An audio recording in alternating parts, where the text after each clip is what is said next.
The regular meeting of the Belleville Zoning Board of Adjustment for October 4, 2018 will now come to order. Clerk, call the roll. Bennett. Yes. Caruso. Giordano. Here. Casa. Here. Lopez. Here. Lozoa. Sheldon. Here. Milano. Yeah. Del Garcia. Here. Will everyone please stand for the Pledge of Allegiance? I Pledge allegiance to the flag of the United States of America and to the republic for which it stands, one nation, under God, indivisible, with liberty and justice for all. Madam Secretary, has notice of this meeting been given in accordance with the Sunshine Law? Certification of the meeting has been advertised according to the Sunshine Law. Okay. Everyone, have you reviewed the minutes? Yes. Any changes anybody wishes to make? Motion to approve. Motion to approve by Mr. Villano. Do I get a second? Seconded by Mr. Giordano. Clerk, call the roll. Bennett. Yes. Giordano. Yes. Casa. Yes. Lopez. Yes. Sheldon. Yes. Milano. Yes. Del Garcia. Yes. Okay, applications for adjournment, I believe we have 3 of them. First one, I have a letter dated September 17, 2018, from Marina Perna.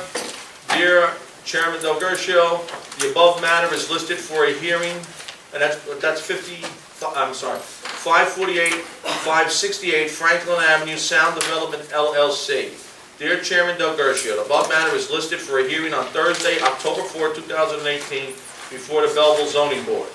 By way of this correspondence, I am requesting an adjournment to November, since my client, Sound Development, is trying to purchase a parcel of contiguous property owned by the township in an effort to secure more parking for the project. We hereby waive any notice requirements and hope to conclude our testimony at the next hearing. As always, thank you for your courtesies. Respectfully submitted, Marina C. Perna. And if she is successful, she's going to have to send all new notices again in the newspaper and by mail, because there'll be an additional property involved. So it has to be 200 feet from all the property involved. Okay, next on the agenda, ZB 2017-24. 450, 452 Washington Avenue, 450, 52 Washington Avenue, LP. And this is dated October 2nd. Ms. Ciccarelli, I am writing to respectfully request an adjournment with regard to the above captioned matter. We are requesting that the application for 450-52 Washington Associates, LP, presently scheduled to be heard at the October 4, 2018 meeting of the Belleville Zoning Board of Adjustment be adjourned until the November 1st, 2018 meeting. The adjournment is being requested due to the need to revise the application materials to correctly reflect the current legal use of the property. As legal notice has already been provided in connection with this application, we respectfully request that the chairman of the Belleville Zoning Board of Adjustment permit the adjournment to the November 1st, 2018 meeting without further notice or an appearance on behalf of the applicant. In consideration for this adjournment request, the applicant agrees to suspend any and all applicable time limits for municipal action for the duration of the adjournment requested. Thank you in advance for your time and assistance in this matter. Yours truly, Michael J. Palomari, Esquire of the law firm of Gassion and Pamaco. Mr. Gassion, I do have a question on this.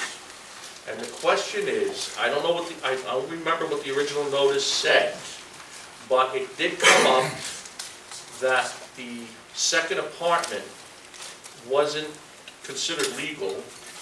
So the question is, depending upon what he's looking to come back with, if the notice doesn't, the original notice... There's no question that there has to be a change in the whole case if he's looking to come back. Okay. Because we were under the impression that the second apartment was legal. That's my point. The client has not given us a decision yet because, as you know, the zone has been changed and he hasn't decided what he's going to do. Okay. But again, there was a misunderstanding with regard to the first application on my client's part in that he thought he had 2 legal permitted uses there, which he only had 1. And we will have to change the whole I rest think he had of the 2 application. legal uses, but he didn't have a Well, second 2 apartment. units. Yes, the 2 units was the problem. So technically, so we got I this clear, expect because if we this are was going forward, misled. there'll be a new notice required. Perfect, no problem. Okay, next case on the agenda is ZB 2017-18, 3337 Rutgers Street, Parts Authority. That is by JAMSO LP, LLC, I'm sorry, also known as Parts Authority. Mrs. Ciccarelli, I am writing to respectfully request an adjournment with regard to the above captioned matter. We are requesting that the application for JMSO LLC, presently scheduled to be heard on October 4, 2018, meeting of the Belleville Zoning Board of Adjustment be adjourned until the November 1st, 2018 meeting. The adjournment is being requested due to revisions to the plans being necessary following 6 months ago's real meeting, which has not been completed. An additional variance has been noted as required, or variances has been noted as required. A fresh legal notice will be published and also mailed to property owners within 200 feet as required prior to the next hearing date. In consideration for this adjournment request, the applicant agrees to suspend any and all applicable time limits for municipal action for the duration of the adjournment requested. Thank you in advance for your time and assistance in connection with this request. Very truly yours, Michael J. Palomeri, Esquire of the Gassion Pomato Law Firm. I have a question of our attorney on this. Yeah, me too. And the question is, if they have to send new notice, If they have a new doesn't that application. start the time again? If the application is basically different, then yeah, Right. yeah. If it's a new application or a different application, they have to notice and the clock starts. Starts again? Yeah. Right, Okay. but Go ahead. that means this case is, this particular one now, the way it sits, is done until, It's dead, you mean? yeah. Is that what you're saying? It may or may not be the first of November, depends on. Well, my point is, how many times am I adjourned? Yeah, because you said from last month's Right. meeting, and it's really 6 months ago. Right, it keeps, you know, Mr. Gassion, would you like to talk on this? he's photocopying it. Well, what particular question do you have, Mr. Lano? How many times am we adjourned? Well, we've had problems getting the plans amended. As you may recall, it's been so long you may not, Yeah. there was a significant mistake in the plans at the time of the first application. Correct. And we've been trying to get the plans amended by the appropriate professionals, and we're told that they will finally be done for the next meeting. And so Well, then, they have to be ahead of time because he I has to do it. understand that it would have to be reviewed. and he's gonna re-notice this. And then And you have- and the letter did say we plan to renotice. We Now, here understand was the that. question that That's came the up, question. which apparently you didn't hear. Because it has to be renoticed, the question is, does Does the the time clock start start? all over again? And council said yes. Yes. So technically, the case is dead right now. Well, it's, Well, we've gotten adjournments, so It's an no one's improvement. objected if we've extended the time. We're just trying to save the client some fees in conjunction with the Oh, so you're application. trying to revive the person, is what you're Yeah. saying? Okay, are you satisfied, Mr. Milano? Not really, but okay. He's never said. Not really. Gina, here's the adjournment. Whatever. Okay, now the first case on the agenda that we are going to hear, I hope, is ZB 2018-09. The applicant is seeking approval to construct a one-story dining room addition to the east side of the existing dwelling and a one-story kitchen to the west side of the dwelling.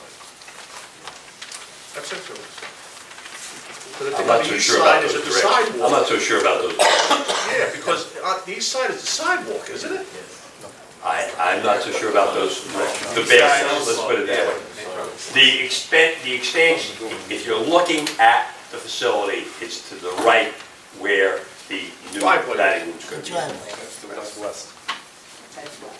West is the dining. All right, now, here's my request of Correct. Mr. Rego.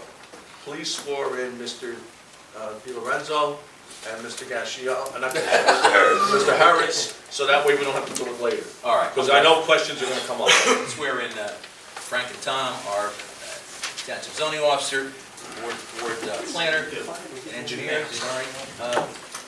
Guys, okay. With regard to this application, do you swear that your comments and testimony show the truth? Yeah. Okay. Okay. Let's clear that.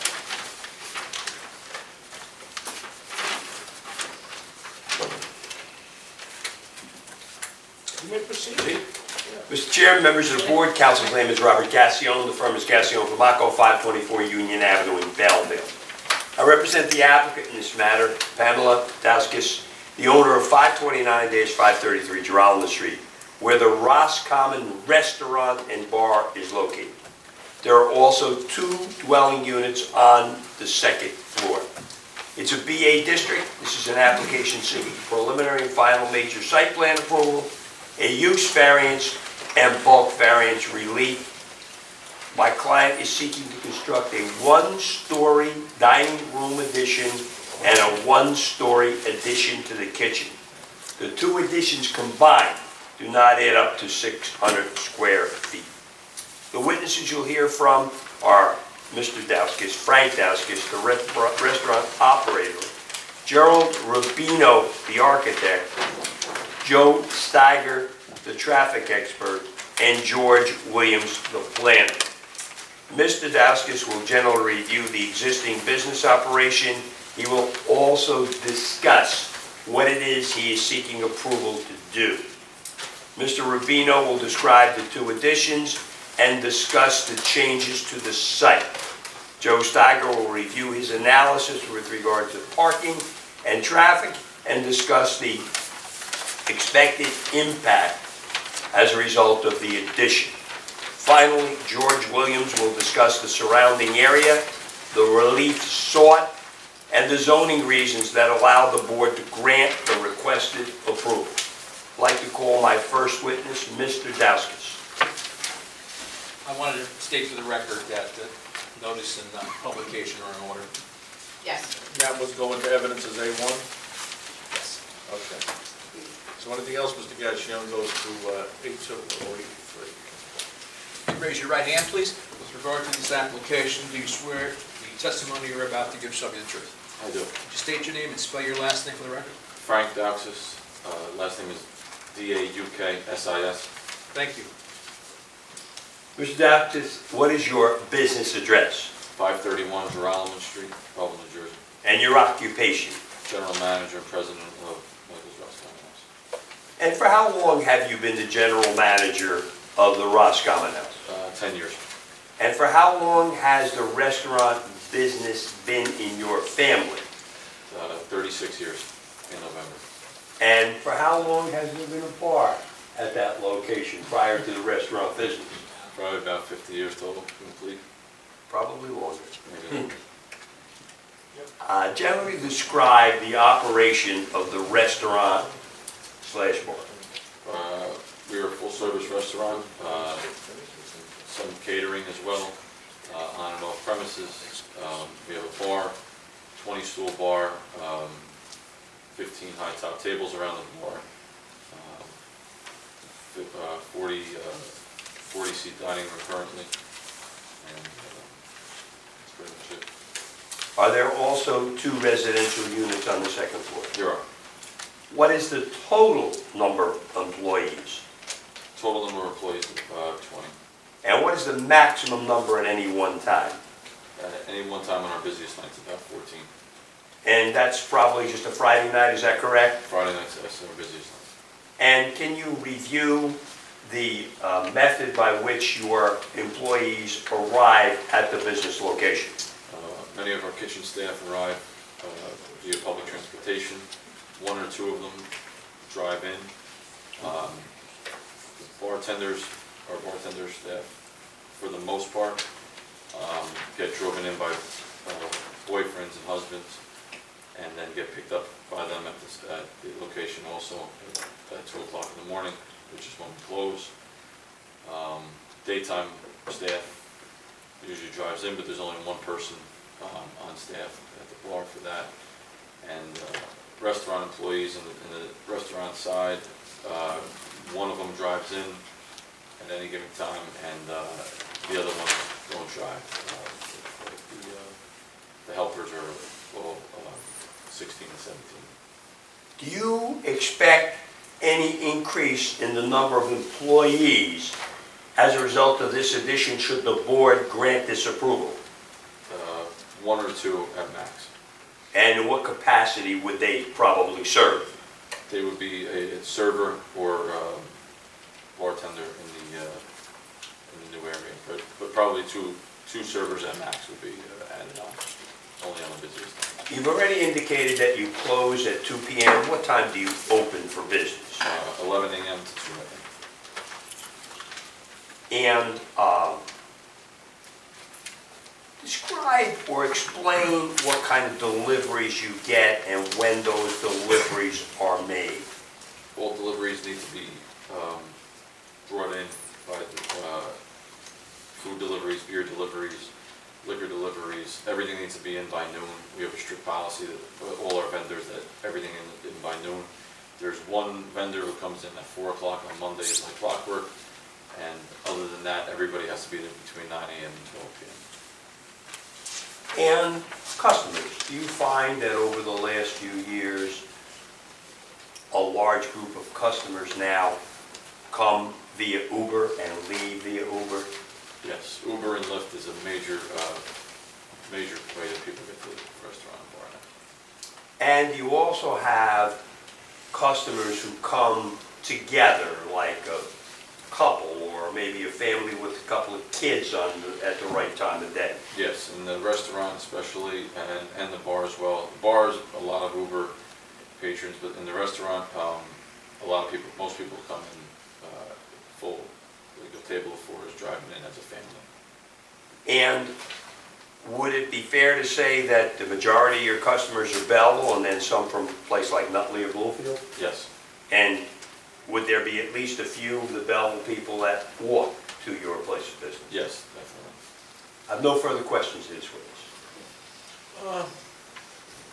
Well, I have a question. You said you own it, you run it for 10 years, and it's been your family for how many? 36 in November. 36 now. All right. And we have no idea how long it's been a bar. Because I don't think you or I can tell you. No? The bar since I went to grammar school. 1938, the liquor license was created. So Well, she's not giving testimony, so that's okay. I can tell you that it's been there since, to my recollection, 1946. 46 for you. For my recollection. Okay. You know anything about when the license was originally done? I know. You don't. Oh, she does. Maybe she can get a testimony later. We need it. All right. Any other questions by members of the board? Oh, you have a question? I just have one. You indicated your hours were 11 a.m. to 2 a.m. Yes. Is that 7 days a week or 6? Yes, 7 days. 7 days a week. Okay. Any other questions by members of the board? Any questions by members of the public of this witness based upon the testimony given? I have one more question. And that is on the plans, there's the existing bar, the bar stools that are very high. And then next to it, you're going to be making another dining room. I assume you're taking the wall off, that's why these dots are. But the existing dining room that you have on the right, isn't that also where the pool hall is, or pool table? The existing, yes. That's not a. That's going to stay the pool table? The pool table will stay in there, yeah. Okay, just asking. The dining room's on the left. It's on the right. Well, there's both. No, the one he's, Yeah. here's what he has. The He new has, one. on The new one. yes, but listen to me. The existing dining room. Listen to me. It says The new existing one. dining room, and that's where the pool table is. That's why I asked the question. I'm telling you, the existing dining room. It's on the left, I know. But I'm just going by what's on the The plan. new one will be primarily To the right of the dining room. catering, I mean, up the pool table. private parties, Right. stuff like that, birthdays, baptisms. And they can play pool at the same time. And they can put, Okay. No other questions. All right, you can call your next witness, Mr. Gassion. If you care to, I can call Mrs. Dowskis for just to answer one question. Yeah, I know the question you were going to ask. I asked that already. Nobody said nothing. No problem. Nobody from the public asked anything. Unless I missed somebody. Did I miss anybody? No. Could you raise your right hand, please? With regard to this application, do you swear the testimony and comments you may give shall be the truth? I do. State your name and spell your last name, please. Pamela Dauksis, D-A-U-K-S-I-S. Thank you. Mrs. Dowskis, for how long have you owned and operated the business there? November 10th, 1982, And did you look at the liquor license to determine when it was first issued? 1938. I have no further questions. Any questions by members of the board? That's enough for me. Okay, any questions by members of the public? No. Next witness. Thank you. Mr. Rubino. Moving right along.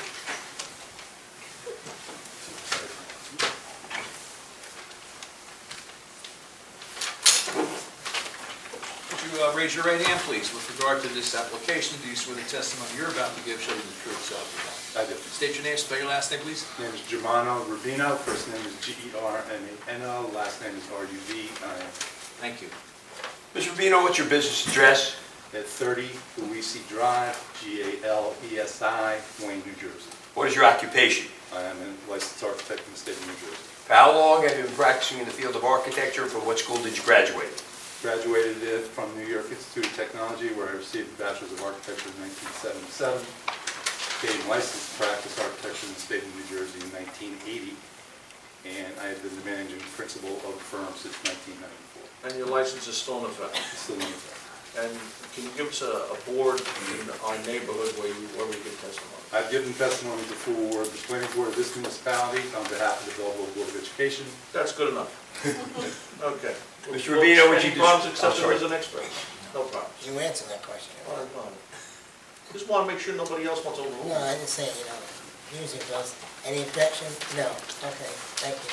Well, That's the way it goes. Mr. Rubino, would you describe the existing site, not the structure, just the site? The existing property is 75 feet wide, 100 feet deep. There's a structure that's currently on it, as you've heard already, it's a two-story building with a one-story existing expansion of it. The site is fully developed at this point. It's 100% impervious between the building and the paving. The property does slope slightly from the northwest corner. According to Google, the front of the building is north. The front of the building is north, back is south. So the property does drain from the northwest to the southeast corner, towards the 6th Street. Will any alterations be made should this application be approved? Or will any additions be made should this application be approved? There will be two additions that would be constructed to the existing building. To the west, we have an expansion of the existing dining pool table area. That addition measures approximately 14 feet by just under 40, and that will be a one-story structure. To the southeast corner of the existing building, we're going to expand the kitchen slightly with an addition that's about 10 feet by 9 feet.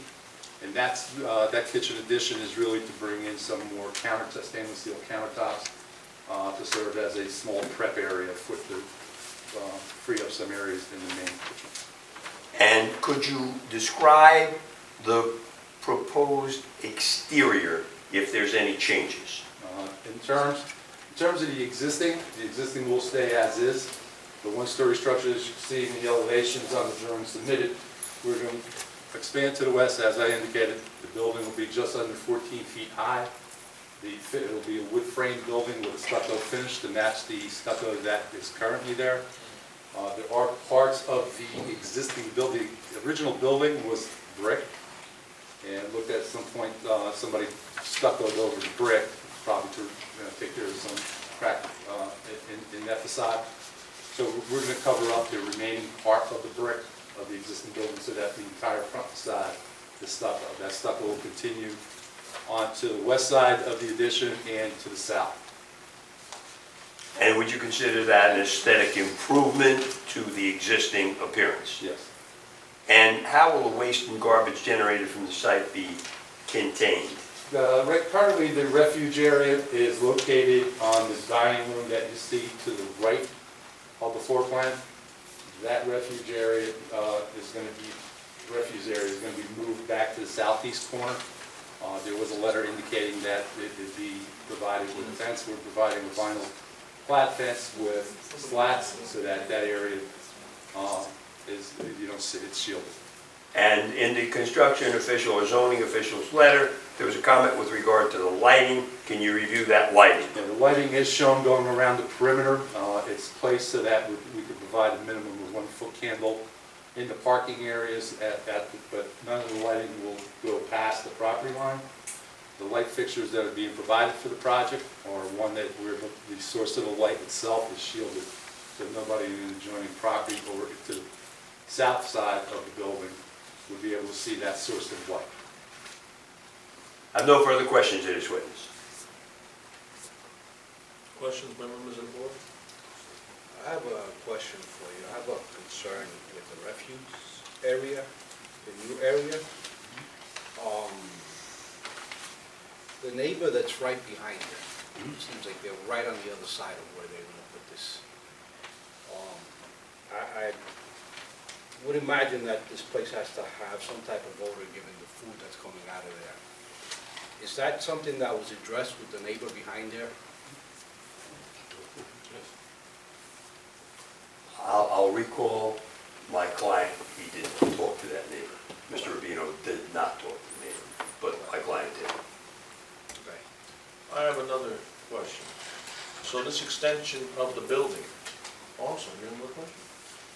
I just wanted to know if they had been spoken to, what their response was, and also who asked for the slots to be placed there, and also the effect that this might have, given that it's going to be a lot closer to the sidewalk and pedestrians walking by.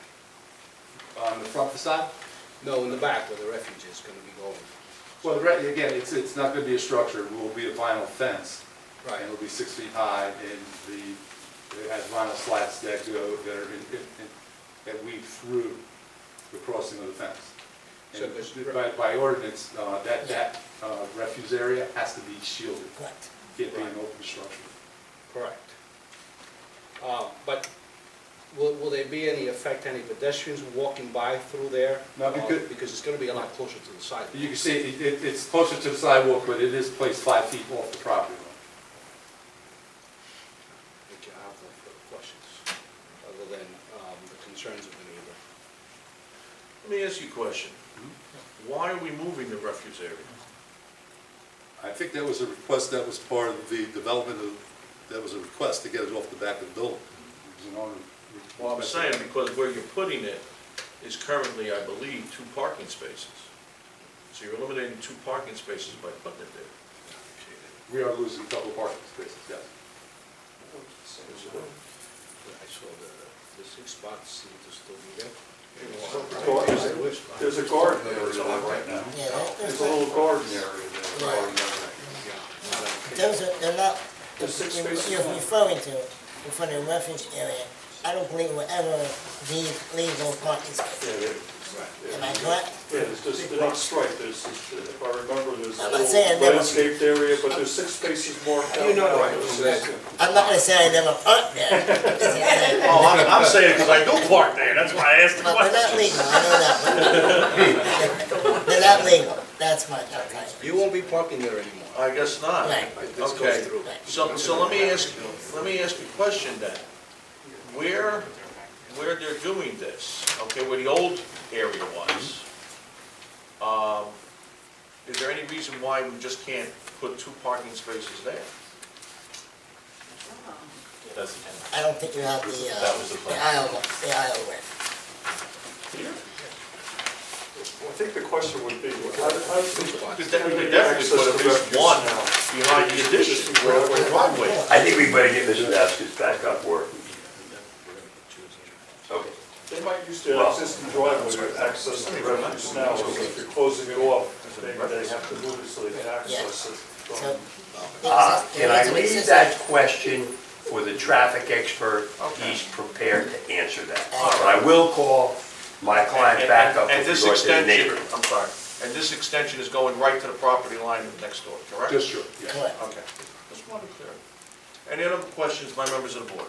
I had the same question about why the refuse area had to be moved from its current location to the corner, but you essentially started to address that. I also just wanted to go on record by saying, I'm a trustee for the Belleville Board of Education, and Mr. Rubino's firm is our architectural firm for the school referendum project. I already discussed this with council before the meeting, and he said that it created no conflict. I do not of interest. consider it a I conflict. just wanted to make sure that everyone was aware of that, so there are no surprises. the fellow Board of Ed is probably notified anyway because you have a school right on the corner. Yes. So, if anything, that would be more of an issue than he's from. Okay. Any member of the public have any questions of a member? Yes, ma'am. Come up and please give your name and address. Please come up because we're on video. For this witness, based upon the testimony given? Yeah, yes. Okay. My name is Paola Pozo, I'm a resident of the 7 Delia You Terrace. have to repeat and spell your name, please. Paola Pozo, P-A-O-L-A, P-O-S-O, Quick, slower. P-A-O-L-A, Bosso. Thank you. And I'm a resident in 7 Delia Terrace. And 7 where? Delia. Oh, Delia. Delia, right next to the, Not and- Celia, Delia. Delia. I'm just asking. And the question that I have is how many more seating the addition will generate? And the expansion would be 30 seats. Because as of right now, the parking is an issue in the area already, and I'm just believe that, with 30 more extra spaces, it's gonna create a lot more issues, just around the block. Because a lot of people just park especially in Delia, they park a lot, and Thursdays, Fridays, and Saturdays is always an issue to find parking in the area. And I don't know, maybe they can find parking somewhere else. As I heard right now, Well, we're they're gonna have also a parking losing expert 2 more come up. spaces. Ma'am, since your whole thing is over parking, they're gonna have a parking expert give testimony. And then you can ask him the questions. The next witness will discuss one. Okay, great, thank you. You're welcome. Any other members of the public wish to ask questions of the witness? Mr. Gassion, you I'd like move to on. recall Mr. Dowse just for one question. No problem. And Mr. Lopez. Still on the road, sir. You recall, never, it's already been commented. Mr. Lopez had a question about the neighbor to the rear. Did you have a conversation with that neighbor? Yes, I personally had a conversation with him. I let him know exactly what we were doing. We're gonna extend this fence, I believe, a little bit longer, not to the property line, but a little bit longer. Not next to the sidewalk, I mean, but it can go out a little more, and then the dumpster can go over there, and then be enclosed. It'll be enclosed, as I mentioned, with pedestrians walking through the sidewalk. It'll be enclosed on that side as well, obviously, so that it's a complete box in that area. And he knows it. I always take care of his lawn and stuff, so I always make it look nice on his side. Sounds good. I wanted to just ask to make sure that he had been spoken to him, that this is going to be moved next to the property line. Yeah, anyway, so question is that regarding that new location, I would imagine, because the driveway is going away, for safety purposes, rather than back it all the way back into the lot for your refuge, you can put it there so it's easier for them. Yeah, our traffic expert will speak on it, but there's 2 spots that will be added on Right, from up against which will be up against the new building. right, And it's also the current structure. By taking out the dumpster now, you'll be able to pull farther back, right. and then those spots in that corner will be then much more easily accessed in and out. Okay. I guess the primary reason why you're moving it, To make those 2 spots that are over there Right. easier access. Because right now it's very tight, but without the dumpster there, Yeah. you could bring the cars back another 5 feet approximately perfect, and back in there. thank you. Now, I just want a quick question. What you have in there currently where it's at, it's an actual dumpster, so is there a truck coming, backing up there to pick it up, or is it pulled out? How do they pick it We up? pull the dumpster out, You guys and pull the dumpster. then the truck comes in, and the truck loads it. Right, usually on wheels. Yeah, Right, around. right. And they'll be able to do that just as easily in the new location If that not it is easier, now? easier, It'd be easier. a lot easier, Okay. How often do you have trash picked up? twice a week. Just twice a week? Private or with the town? Private. Any other questions by members of the board? Any additional questions by members of the public of this witness? None. Okay, now you can move on. Mr. Steiger.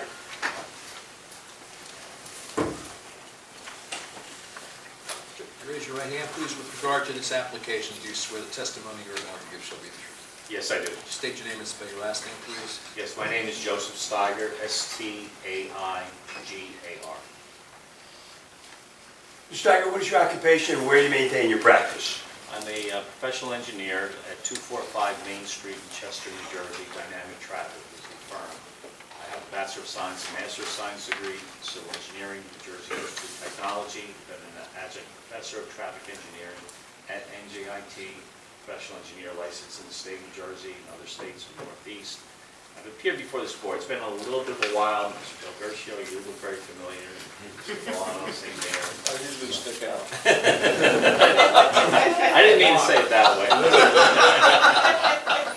But it is true. Mr. Chairman, so accept. Yes, I agree. Thank you. He's accepted as an expert in the field of traffic engineering. Thank you very much. Mr. Steiger, in connection with your study, have you had occasion to travel to the site? Yes, I have. Would you, from a traffic standpoint, describe the existing site? Yes. Existing site has been testified is a bar and restaurant, and the proposal is for an addition of the restaurant area. There is a parking lot behind the building. You heard modifications that are going to be proposed. One modification that we don't show on the plans, but as was pointed out, once we move that existing dumpster out, we will have additional spaces for employees to park there. They'll be the first ones in, the last ones out, so they can tuck themselves where that dumpster is now. So although it's not shown on the plans, and technically wouldn't be the spaces exactly in accordance with your ordinance, but we do intend to use that area for that staging of employee cars back there. So we will keep the number of parked cars back there the same. The deficiency is only 6 parking spaces per your ordinance. 14 is required, 8's being proposed. That's not inclusive of the other 2 that we're saying that will be utilized for employees. So 8 are being proposed plus 2 for employees, really. So although the plan shows 8, practically you can have 10 people parked in that lot. That's correct, yes. So in essence, per the ordinance, there's a deficiency of only 4 spaces that's being proposed as well. Practicality will probably generate more cars than that, but in essence, that's what your ordinance calls for. Would you describe the characteristics of the street on which the property is located, or the streets? Yep, we have Geralman Avenue, Geralman Street, I should say, which is a major arterial through your township. We are closing a driveway permanently, a driveway that intersects and provides access to and from Geralman Street. I think that's a safety benefit. We don't want left turns, particularly in and out of that driveway, so that'll be eliminated in perpetuity, or at least as this site would be proposed. Passaic Avenue on our side, south of Geralman Street, is a one-way street, southbound, and everything else is two-way streets in and around the area. There are some parking restrictions on the street for street cleaning. They are limited to either the morning between 7:30 and 11:30 a.m. or from 2 to 4 o'clock p.m. So the parking restrictions end at 4 p.m. when before, I'll say, dinner time, or before the restaurant certainly has any type of significant activity. Did you review access and parking connected with the subject property, and did you take parking counts in the area of the subject property? Yes. The traffic flows, as I said, I think this is a benefit in terms of traffic safety because of the removal of that existing driveway on Geralman Avenue. And secondarily, we know we're going to have parking overflow from a practical standpoint. So what we did was we did take surveys, parking surveys. And if you can picture it, we took those parking surveys within 2 blocks of the site. So for instance, on Geralman Street, we took parking surveys from Wilbur Street to the end of the school, where the school and the apartments begin. And then we went only 1 block north on Passaic Avenue. And then we took Delia Street, as well as South Wilbur Street, and May Street, which backs up against the park or the golf course. What we found, so in essence, about 2 block distance, which is convenient walking distance to the proposed restaurant. We took them on a Monday. Now Monday is one of the slowest days for the restaurant, and we took them on a Friday, which is the busiest. So what we found was that on a Monday, we found 44 empty spaces, a minimum of 44 empty parking spaces on the street within that 2 block area. On a Friday, 38. And the woman that just came up mentioned Delia Terrace. Delia Terrace, there's either 0 or 1 space that we saw. Oh, we took the counts, you might say, on that Monday and Friday from 6 p.m. to 9 p.m. So we got that window of peak activity at the restaurant. Delia Terrace had the most parking going on, so the least amount of vacant spaces. At times, we found one space, at other times, we found 0 spaces. So I can understand the resident having an experience that parking is very congested in the area. It's mainly due to the apartment building that's right there on the corner of Geralman Street and Delia Terrace, and that's what's generating the parking overflow from that side onto Delia Terrace. But, and Passaic Avenue is rather tight too with parking, but May Street, particularly down towards the dead end, and towards Wilbur Street particularly, is fairly empty, and Geralman Street has some reasonable amount of vacant spaces. When you add everything up, as I said before, on a Friday night between 6 and 9 p.m., you'll find at least 38 spaces that you will be able to park a car. You measure the distances of those empty spaces, legal spaces, to be 20 feet that you can place, at least 20 feet that you can at least place a car in that location. So I believe we can accommodate the additional parking that may occur from this expansion. Typically, for 30 seats, we may see an additional, at maximum, 10 additional parked cars. You heard from the applicant, though, and my experience as well, people are using Uber. They do come in groups. This is a family-type restaurant, so we're going to see groups of 2, 3, or 4 coming at one time, using Uber, that will utilize these additional spaces. So I believe that we can accommodate the parking requirements. And you've basically given us your conclusions, but could you just generally, for the benefit of the board and the interested citizen, review your findings and conclusions? Yes. Per the ordinance, our deviation from your standards is, from a practical standpoint, only 4 parked cars. So it is rather de minimis when you take a look at the ordinance standard requirements. From a practical standpoint, they said we'll see a generation, at maximum parking generation, of additional 10 cars. That would be the maximum that we would experience, and those 10 cars can easily fit in with the approximately 40 empty spaces that we find surrounding the site. So, and that's not to say that those spaces by 9 o'clock, particularly families and many patrons, have finished their dinner and they're leaving at that point. And this is what's the expansion that's happening is the dinner. This is the restaurant. It's not the bar. That's going to remain the same what it is today. So that late night crowd that you might see at a bar is not going to be influenced by what's being proposed, which are dining seats. So certainly by 9 o'clock, when residents, finally all residents do come home for whatever they're out doing as well on a Friday night, those spaces will be vacant as patrons of the restaurant do leave. So there's a good balance of parking.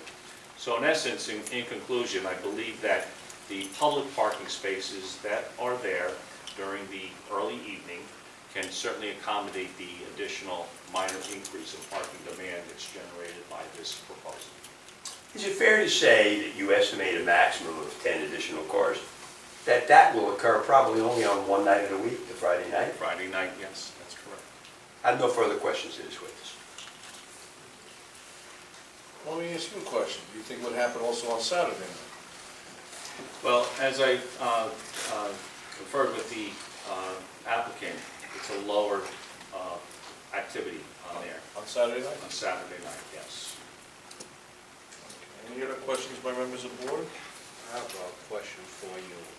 You stated before that with the addition that they're doing over what is now an existing driveway, it's no longer going to be a driveway, they're going to close it off.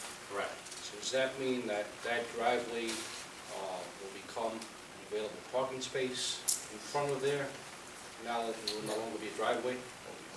That's where the building's going. Huh? That's where the building's going. That's where the additions go. Oh, wait a minute, I Right, think that's he what means I'm the saying, curb it's a cut. driveway. I think he means the curb cut. Yes. Right here. Right, the curb cut is no longer gonna be to enter the driveway, so that's gonna be now. Oh, I see. You mean like, curb, Yes, that could be another spot in front, yes. that's a good point, that's a good That's a point. good, Yeah, very good. that's a good point, Mr. Lopez, and I forgot to mention that, you make a very excellent point. Yeah, we'll be picking up an on-street parking space. Right? That could be two. Possible. No, I'm trying to say how wide it is, but I When would you say go at next least door, one, yes. At least one. right? And to amend this, instead of it being only 8 spaces proposed, 14, you're amending this to say where the old refuse area is, there will be 2 parking spaces, even if they're for employees, there's still 2 parking spaces. Yes. So really, we'll only be short 4. That's what he said. Yeah, I know, but I wanted to say that we're amending that because in Mr. Harrod's report, he has it differently. But that's because of the plans that were shown. Well, I think what he said was that there might not be exactly the proper size for the employee spaces. That's why he didn't include them originally in his number, I believe. Am I correct? That's correct, Right. yes. They wouldn't meet absolutely the letter of the Right, ordinance. right. But they are usable for employee parking, Yes, correct? that's And correct. that's the bottom line, we're taking employees parking off the streets, putting it in the lot. That's the practical aspect of it, the benefit. Any other questions by members of the board? I Mr. have Sheldon? one question, but it doesn't have to concern parking. It actually goes back to something Mr. Bolano said a few moments ago that's been resonating with me for the last couple of minutes. I was focused on a possible conflict of interest because Mr. Rubino is the architect and we have the same company. But Mr. Bolano brought up a very interesting point, which escaped me, is that this project is certainly within a 200-foot radius of That's school right. number 7.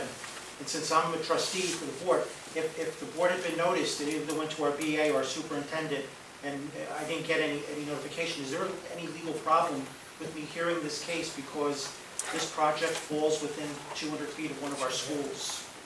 That's a good question. So from my experience, and I'm not a lawyer, when I sat on the board, I always excuse myself. Yes. And I think that's why I'm... Well, I think we should have a legal opinion of Well- the attorney.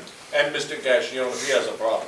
I don't have a problem, but it's an issue. I didn't say anything because that would leave me with 6 board members, so. I get it, but, you know. But I spotted the same thing when Willie said it. I thought of it at that time too. I think, Uh, I wasn't aware of that. I think earlier it was mentioned the school property is close, but if it's within 200 feet, I mean, you're not an owner, but there's cases involving church members and things like that. where I have letters from the state that tell me, Yeah, I Yeah. think to be safe and to be conservative, you should probably not participate further. Technically, you are supposed to leave the dais, but, yeah, I would not further participate in this, given that, and I'm glad you raised it. I'm just going to step down and... Okay. Assuming you don't have a problem with that, even though he... Well, just before I call my final witness, let's finish with Mr. Steiger. Before I call my final witness, I want to make sure my client understands I what just understand, happened. that's fine. Yes, okay. I have one more question. You mentioned an adjoining apartment building. Is that the one that's on the is it south? Yes, southeast corner? Directly across the street on the same side of Geraldo? Directly across from the building? Well, on the Where there's southeast stores on corner, the first floor and there's apartments upstairs? well, on the southeast corner of Geralman and Delia, on the southeast corner. He's referring to Is the that the same there? old apartment building Yes. on the same side of the street in a westerly direction. That's the Oh, one. in the that- western direction. I was thinking of the easterly direction. I'm sorry. Westerly, Okay, that's all. Queen Anne. Queen There's Anne. two of them there. It's Queen Anne. Yeah. The one- Yes, there is. The one right next door is Queen Anne. 539.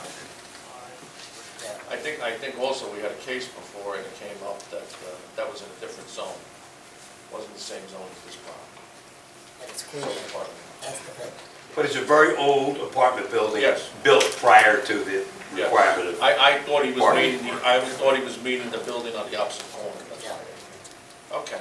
Any other questions by members of the board? No. Any questions of this witness by members of the public? Yes, sir, come on up. We're on video.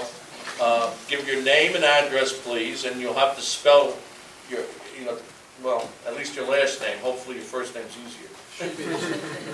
My name is Paul, last name Almeida, Almeida, and I'm a resident and homeowner of 1 Delia. This is the corner house of Delia and Data Street. So I happen to, on a daily basis, live what happens on that street in reference to the restaurant. This is for questions now of Mr. That is Stein. correct. So my Okay. question to him would be, he said that they did studies where it shows that the business is busy mostly on a Friday. So my question would be, has he ever considered Sunday when football season starts? Because that's worse than every Friday since I lived there, and I lived there for 8 years. I assume you're talking about in the afternoon into the evening? That is correct. My experience of hanging out at bars during football season is they're at the bar, and that's where people hang out. This is going to be more of a family-oriented restaurant that's being expanded. So I don't believe that the applicant should have a better experience of what he experiences during football season, but it's not really oriented towards family to watch football. No, well, my concern was in terms of parking. Because the only issue is not with the restaurant, it's with the parking. Yeah, well, that's what I'm saying. The bar's not changing, but the restaurant is expanding by 30 seats. And so therefore, we're looking at, well, what's the parking relationship by the expansion of the 30 restaurant seats? And I think your question is, well, what about Sundays when football games are typically shown on TV and all? Well, I think that affects the bar. So whether, not the restaurant as much, because the restaurant, as I said, is more of a family thing. You're not sitting watching a game from a table in the restaurant.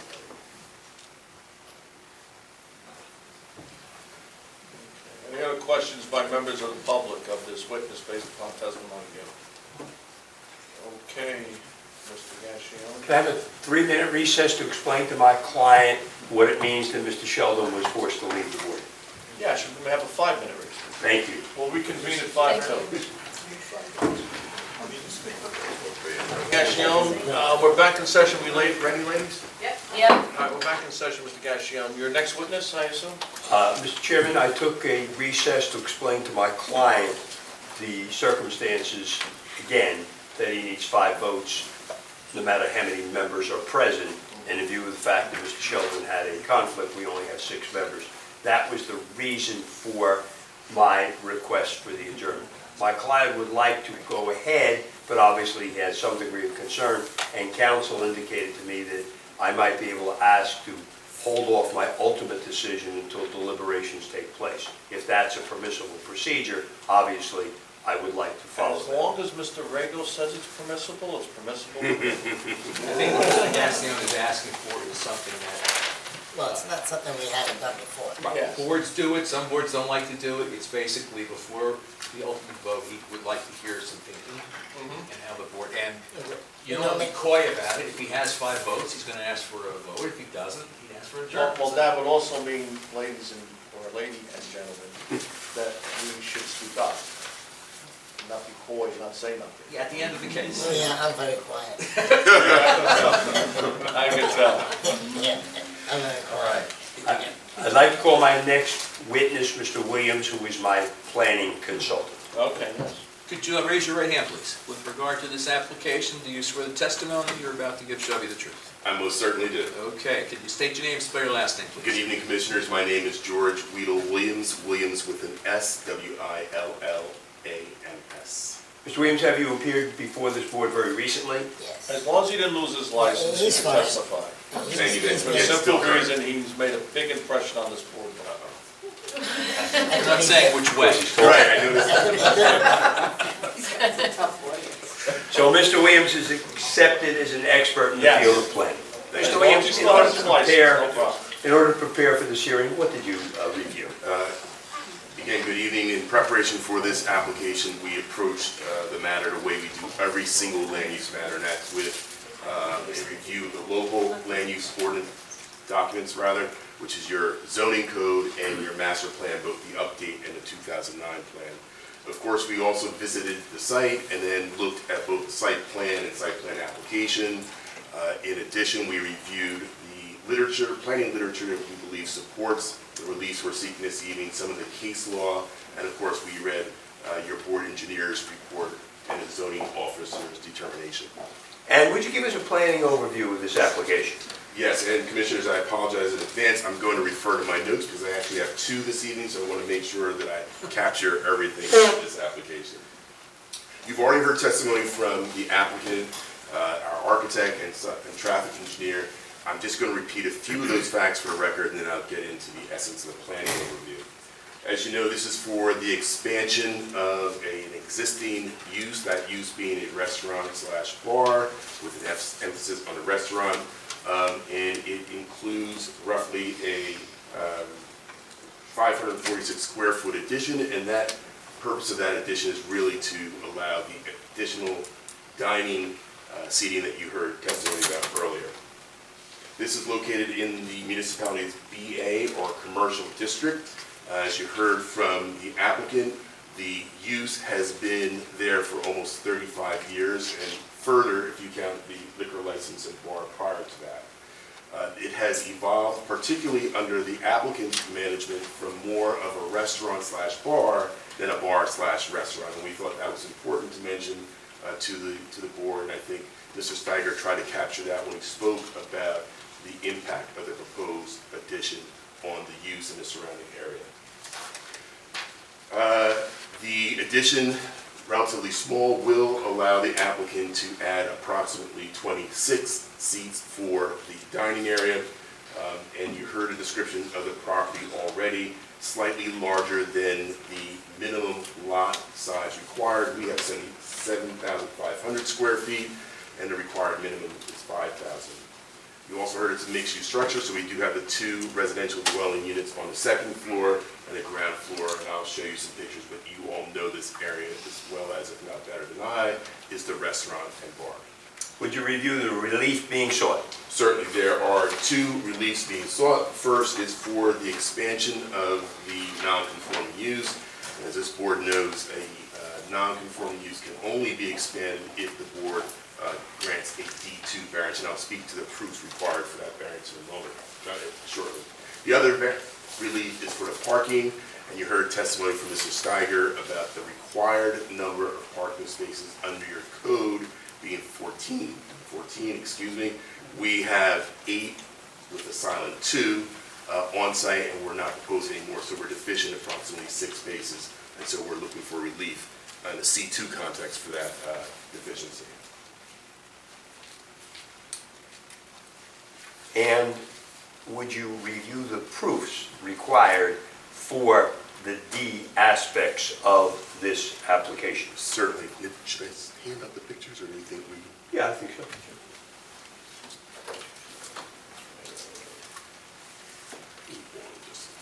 Whatever it is will be A2, and Oh, it's got to give it to you. what will we be looking at, Mr. Williamson, who prepared it? Certainly. While council hands out the exhibits, it's a photo survey. The pictures were taken by myself and or my staff, and they include 2 Google images, one Google Earth and the other Google Street View. The pictures are just to give context for the testimony. They're all of the site and the surrounding area. A2.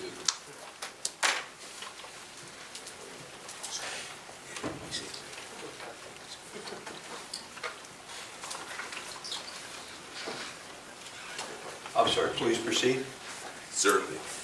Again, you know the area as well as, if not better than I, but since we're going to be talking about the expansion of the non-conforming use, I just wanted to share a few pictures, and some of those pictures will address questions or inquiries that were posed by the board a few moments ago.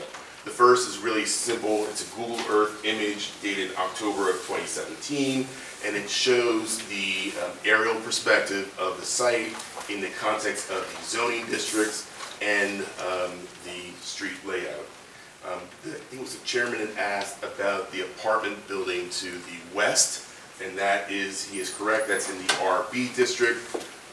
We are in the BA district, and that's indicated with the blue border, and a dashed red line is our site. The next photo is just a simple street view of our site. You can see the existing Roscommon Restaurant and Bar logo on the front facade. If you turn to page photo number 3, this gets closer to the perspective of where the proposed addition is to be located. It also captures that driveway that will be vacated and the curb cut that will be eliminated, which will free up that on-street parking space. Photo number 4, very similarly, but just from an aerial perspective, again captures the side where the addition is proposed and the driveway that we're going to vacate. Moving along, photos number 5 and 6 are just views of the rear parking lot and show where the existing trash and receptacle is. And the last picture, 6, is just the rear lot line. It's fenced already. I believe the applicant provided that fencing that gives the neighboring property, which is residential, some privacy from the commercial use. Now that you've reviewed the photographs and the site, would you discuss the proofs with regard to the D aspect of this application? Certainly, it's a D variance. The proofs, as this board knows, are twofold. On one hand, we have to show the affirmative criteria or special reasons. Special reasons can be demonstrated by the following: showing that the use is inherently beneficial, and whether the purposes of zoning would be advanced if you approved our variance request. The site is particularly suited for the area, or last but not least, if denying our application would constitute an undue hardship to the applicant. That all gets balanced with the negative criteria, which, as you know, is a two-pronged test. On the first prong is we have to demonstrate that there will be no substantial detriment to the public good, which really means a negative impact on the surrounding community. And that word substantial comes directly from the municipal land use law. The second prong is that there will be no substantial impairment to your zone plan or zoning ordinance. And the zone plan is really the land use element of your master plan.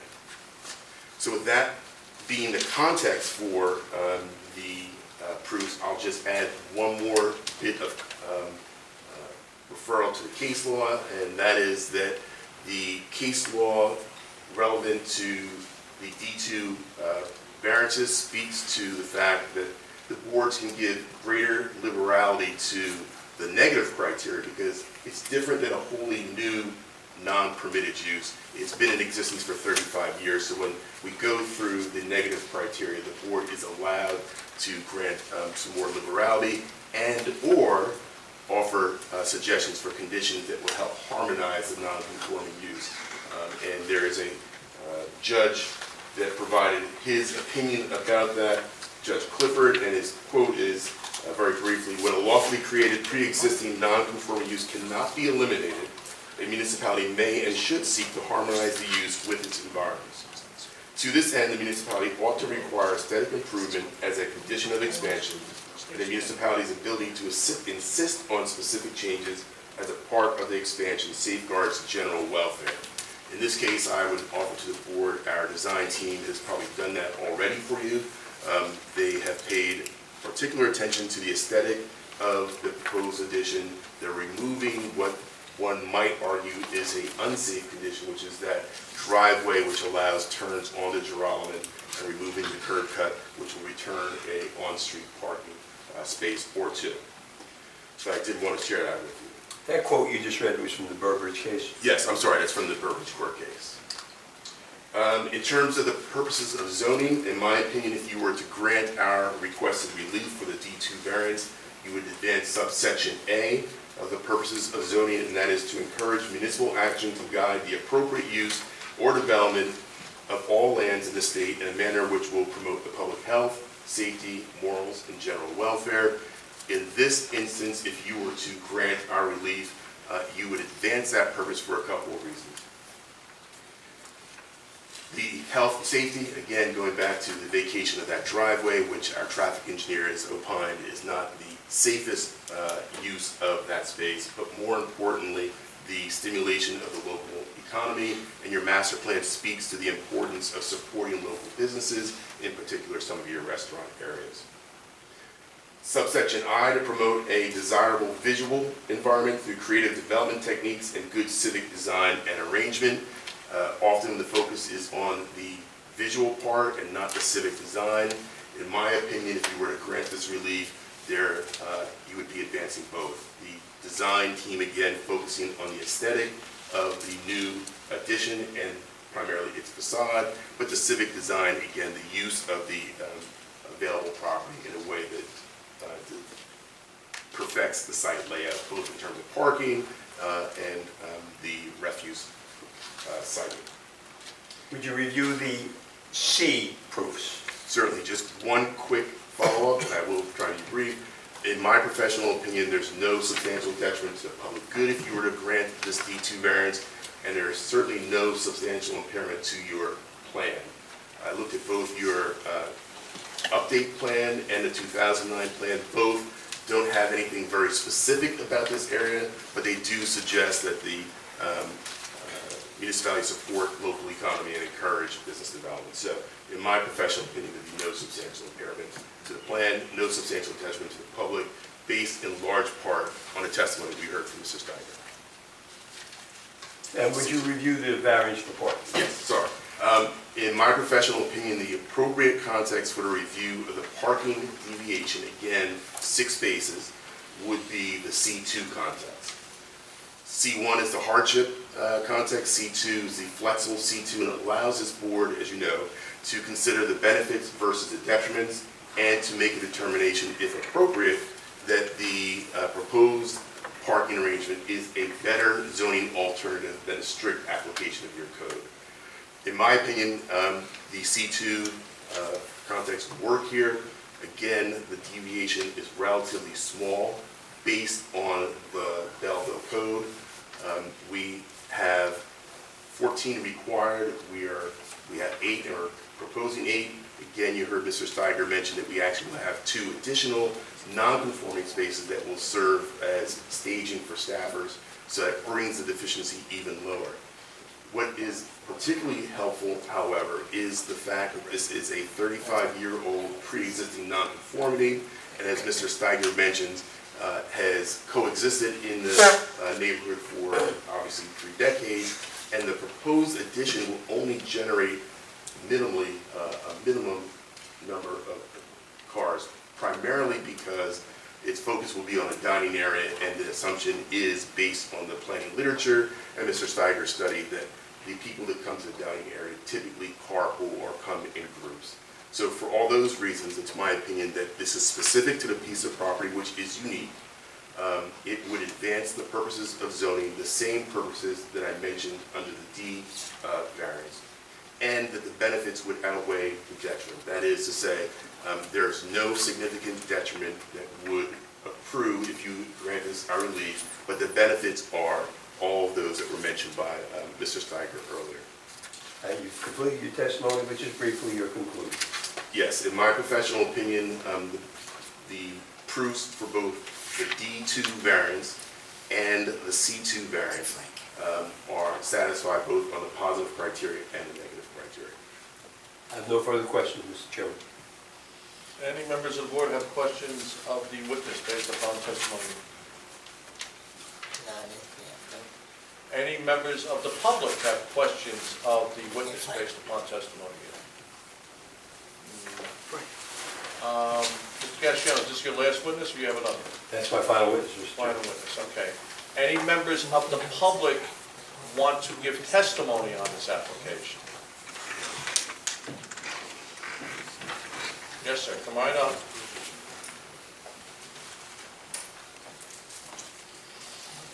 Do you need me just to say my name again?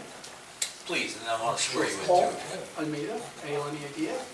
Would you raise your right hand, please? Certainly. With regard to this matter, do you swear that your comments shall be the truth? Absolutely, yes. Thank you. So based on what I've heard today, so just wanted to state that my regards, my concerns have been answered. The only thing that concerned us was parking. So based on the studies and what I've heard from the professional is that the studies have been done and it shows that there should be enough parking and the addition is not going to affect more cars because it's not open on the bar side, but rather the sitting side for eating. So I would honestly agree to it, and I'm satisfied as a resident of the area. The restaurant itself definitely brings a great positive to the area, so I'm happy with it. So my concerns have been answered, I just wanted to say that. Thank you. Wait, before you sit down, any questions of the witness by members of the board? Any cross-examination, Mr. Gassion? No. It's required to ask these things, that's why it is. Okay. Mr. Gassion, do you wish to sum up? I'd like to have a brief summation. Yes, okay. I think the case has proven itself when a neighbor on Delia Terrace who's concerned about parking was convinced that there's not going to be any harm to his neighborhood with regard to parking. I thought that kind of settled the issue. Hopefully it settles the issue for the board. But just briefly, this is a long-standing commercial use. Originally, on the corner was a drugstore and then there was a bar. And it's been converted, obviously, basically to a restaurant and a bar. This facility is busiest when all of the other places are closed. Good Health Pharmacy, Rosebud's, probably even the gas station, I'm not sure about that, but all the business in this building just to the east, which has 4 different businesses, they're all closed when this place is the business. Be it Sunday afternoon when there happens to be a football game, or be it Friday night, they don't have competition. I think the proofs are clear with regard to the de-application. My witness did a terrific job, as he always does. He didn't talk about the cases, but the cases are such that Burbridge, for example, says if there's an aesthetic improvement, that's the basis when you don't have, when they're not introducing a new use. Obviously, your burden of proof becomes much greater when you're introducing a new use, but we're expanding a pre-existing non-conforming use. Completely different. The spaces, we are required 14 spaces, but we have 8. We have 2 that kind of fit in there. As was astutely pointed out by Mr. Lopez, we're adding a space by closing off that driveway. We're making things safer by closing off that driveway. We all know that the traffic on Girolamo Street is a heck of a lot more intense than the traffic on Passaic Ave, which there's very little traffic because there's only a couple of homes there. So we're taking that traffic off the main thoroughfare and making things safer. The traffic study indicates, as was clearly reflected, spaces are available on the street. I believe the minimum number of spaces within a 2-block area during the study, probably on Friday night, was like 37 spaces. Obviously, if the customers want to come to our place of business, they'll find those spaces. But we all know Uber and Lyft have become very popular, and public transportation is constantly being pushed in every way, whether it's public transportation or maybe even bicycles being pushed. So we have customers, a number of customers from Belleville, a few obviously that walk, local people, they'll figure a way to get there and won't increase the traffic because we're only increasing an employee or 2, and we're not increasing the number of people that are going to be in attendance by a great amount, and the people that will be there are the restaurant customers. That's what we're adding, restaurant seats. Again, I thank the board for their time and attention. Members of the board, I will now leave it up to our discussion of the case. Mr. Gassion, excuse me, I understand you do not want the board to make a motion and vote prior to your saying. Well, you indicated that I had the ability to review deliberations before. I'm very confident in my proof. However, if I have that opportunity, I'd like to make my ultimate decision after hearing deliberations. But I am leaning towards asking the board to make their vote tonight. I'll open up the discussion. I'll start with Mr. Valano since he likes to talk so much. Yeah, well, the way I look at it is, the best way to judge the future is to look at the history. So if you look at the way this, bar and restaurant has been operated, and I think I talked about this with you, Mr. Chairman, regarding, when it comes to ordinances and adhering to things. So I'm going to give you what my observations were. So the outside seating, for example. Now I drove, I know it's corny, but I drove to Washington Avenue and a few other spaces where they have outside seating. only one out of all the ones that are in Belleville, right, other than this place, adheres to the code. This place does. So that's how I judge how this other addition is gonna be handled. So when I look at, you wanna look at, is it gonna be taking the driveway away? Yeah, the driveway's not an asset, for opposite. It was only an asset when I used it. But for the general business, it's not an asset, it's a liability. So when I look at it, I just see that, from my point of view, we need to be friendly to business in our town. And that's the draw on this board. When is friendly and when is the tipping point?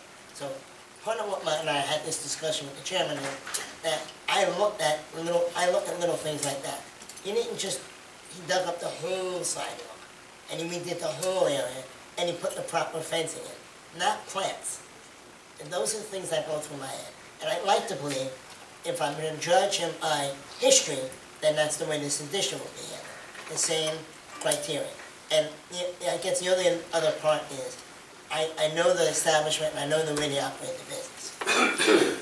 What was interesting, I was sitting outside once, having a cigar there, and there are certain rules to that outside area. And it was coming to that time where you need to vacate that area. He asked me to leave. And that's my point.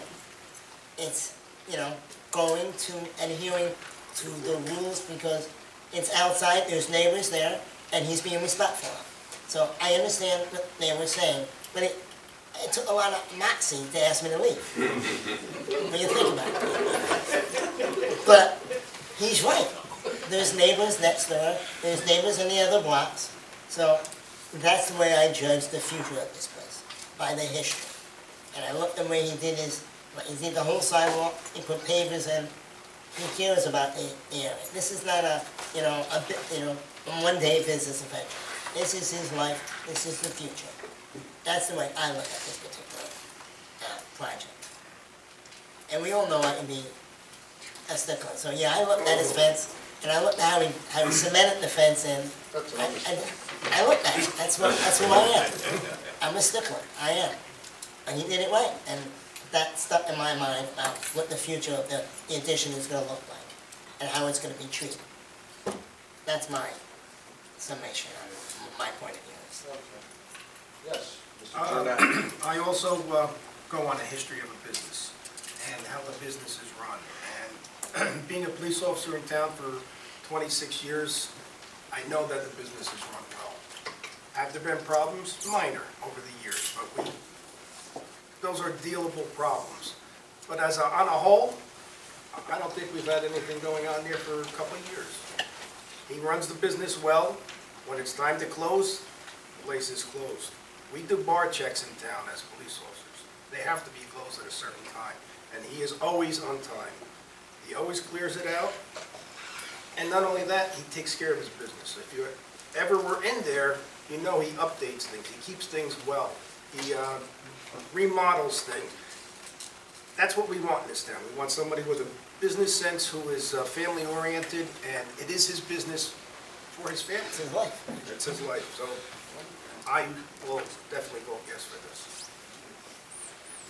Yes, I'd like to say that just recently on social media, I saw a comment from a customer of theirs who actually came to their location from another town because they went to another establishment in that town and were told when they walked in at, I think at 9:30 in the evening, that their kitchen was closed, and it was because they were slow, and so therefore they had no food and couldn't feed them.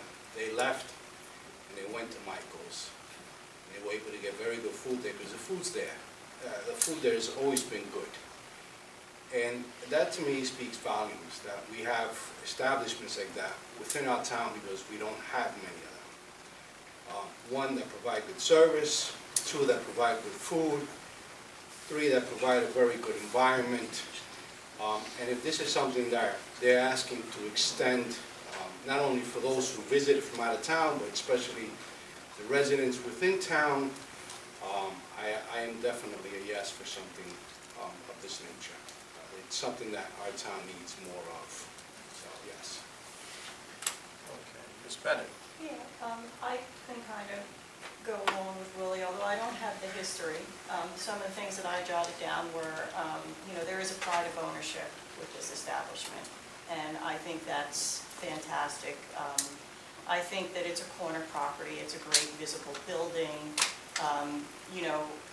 Putting the addition where the driveway is on that line, there's no attachment to the driveway. I think once that addition is there, we're always going to believe that it was there, that there never was that addition that wasn't there. And those are the kind of things that I think about when I think about these types of additions on this kind of a property. And the other thing is the beautification part of it. His establishment always has great streetscaping, is always decorated, and that speaks a lot again for that pride of ownership. So I can just see that with this addition, we're going to see a little bit more streetscaping. So that's just my feeling about it. This is one of those things that is that sense of place kind of an issue. This establishment has been here, and it has that whole sense of place feel that it's always been here. And I think that's how that addition is going to seem. Mr. Costa? It's a great family-operated place. They care about their employees, they care about their customers. Everything is always kept beautiful. And I don't see no problem with this at all. It's an asset to the community. Well, I'll be the last one to talk. I have to admit, one thing definitely, the food is very good.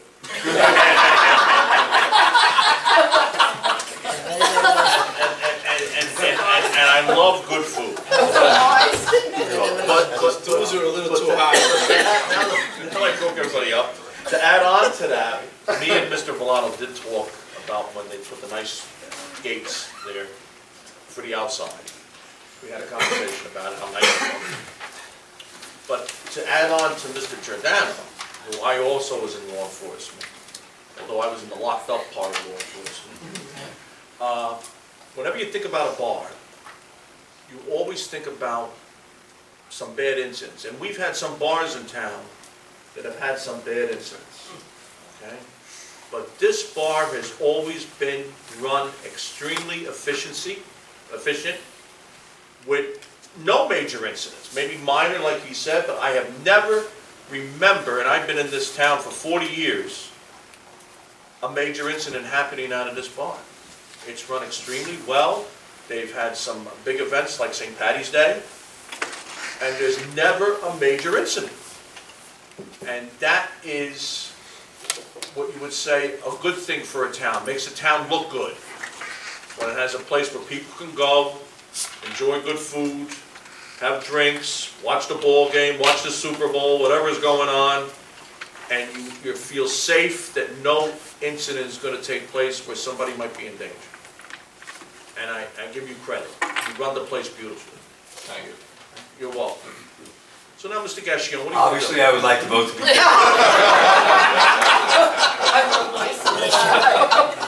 Sure. Think about it. Mr. Chairman, I make a motion that we... Motion made by Mr. Giordano. Second. Seconded by Mr. Villano. Is there any conditions, gentlemen? We have our normal Normal handful of conditions. conditions Yeah. and the reports. Mr. Dilo. Well, I saw something. And Mr. Hurwitz, anything with Mr. Hurwitz's report? Mr. Hurwitz, do you have anything to say about this? The lighting will not spill over, stuff like that. I think you made beautiful improvements to the outside, and I think I put that in the report, and I don't remember, I was jotting notes that there are any conditions to be attached to the No. approval. Yeah. That is it. 5 affirmative votes are needed. Okay, motion made and seconded by Mr. Villano. Whatever we're writing down as condition, of course, we have to start with the 2 years. Yeah. That's standard on every case. I'll put the conditions to the rest. Okay, so clerk call the roll. Bennett, Yes. Giordano, Yes. Casa, Yes. Lopez, Yes. Milano, Yes. Del Garcia. Yes, approved 6-0. Thank you for your time and attention. You're welcome.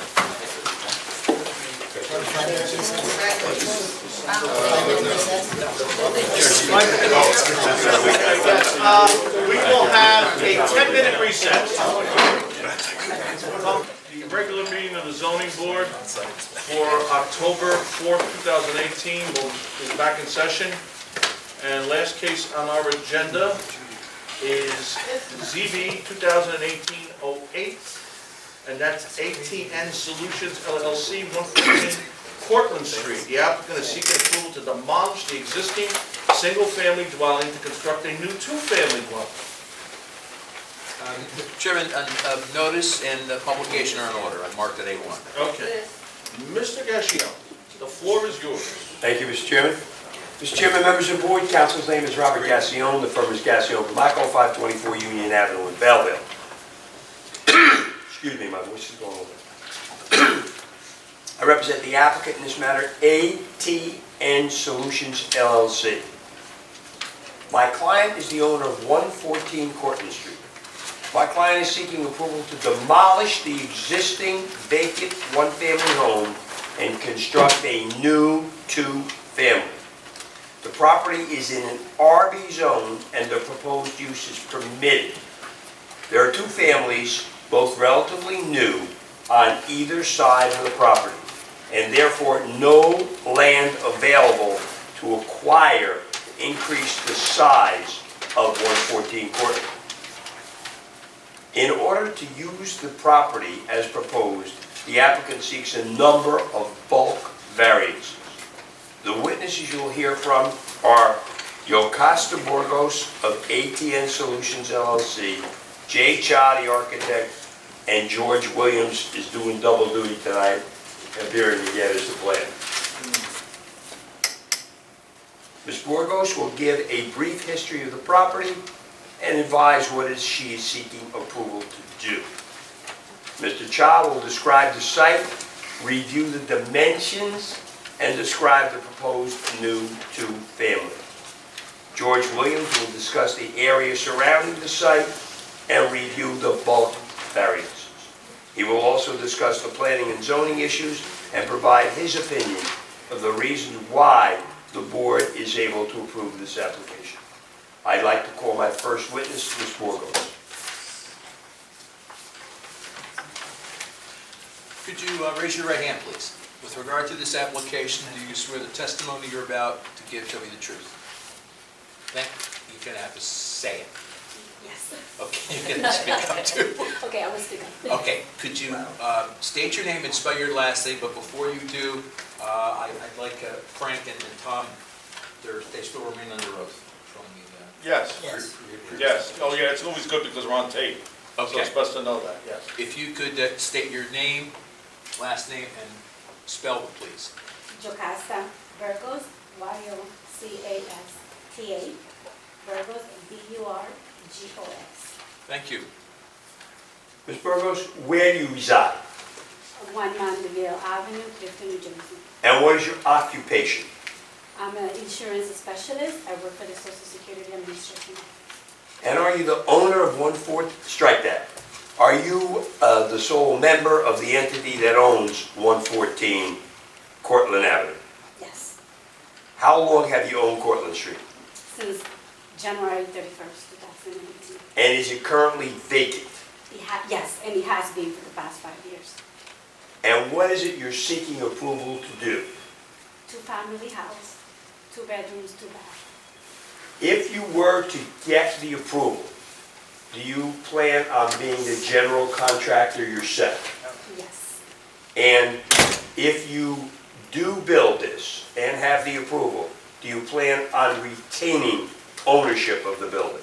yes, And do you have a sibling that would be moving into at least one of the floors? Mr. Yes. Gassion, we don't want to hear about that, It's okay. okay? Because we've had this 100 times, and then we can't put that as a condition. I understand. So please don't even bring that up. And don't ever bring it up in another case again, please. If it's factual, I think I have a right to bring Well, it guess up. what? Everything's factual, and then And then after it we could be approve sold. something, it's not factual. Of course, it could be sold. So, then, And I so there's explained- no reason for you to bring this up. And I explained to my client that you would say that it could be sold. She understands that. Okay. And she's right. Did you say you voted since January of this year? Yes. Okay, thank you. I have no further questions, he's with. Thank you. Mr. Valano, you could start off. I'm sorry, what was your name again? Jocasta. Jocasta? I'm saying it wrong, tell me. You're saying right. Okay. Ms. Burgos. Ms. Burgos. So you bought it as a one-family, correct? Yes. When you bought it as a one-family, were you gonna move in there? No. So you knew it was one, the contract says one family, correct? Yes. She bought it at foreclosure. I bought it, yes. Okay, what, buyer beware. Okay. So, could you just give me, I'm not sure what you meant, Mr. Gassion, by she's gonna be the general contractor. She's gonna be the GC, and she's gonna hire... That's what she plans to do. Okay. And then rent it out as this. As a two-family house, 2 rental units. She does not plan to live there. Okay. Did you know when you bought it, it's an undersized lot for a two-family? I learned that after. Okay. I don't have any other questions. My question is, you said you acquired it as a foreclosure. Did you acquire it from a bank? Yes. Okay. And do you have any construction background?